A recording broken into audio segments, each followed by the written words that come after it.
ایک بادشاہ غلام کے ساتھ کشتی میں بیٹھا تھا۔ غلام نے اس سے پہلے کبھی دریا نہ دیکھا تھا، کشتی کا سفر بھی نہیں کیا تھا۔ اس کے جسم میں کپ کپی شروع ہو گئی۔ ڈر کے مارے اس نے رونا دھونا شروع کر دیا۔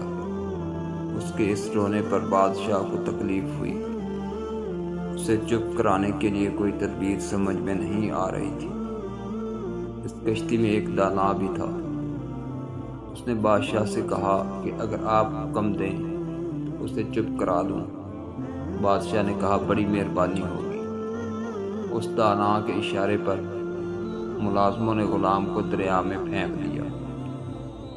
جب وہ چند غوطے کھا چکا تو اس کے بالوں کو پکڑ کر کشتی کی طرف لے آئے۔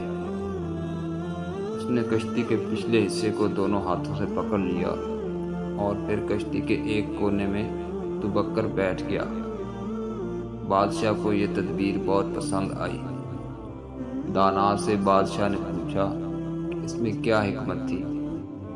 دانا نے کہا اس نے کبھی ڈوبنے کی تکلیف نہیں اٹھائی تھی اور کشتی کے آرام کو نہیں جانتا تھا۔ آرام کی قدر وہی جان سکتا ہے جو مصیبت جھیل چکا ہو۔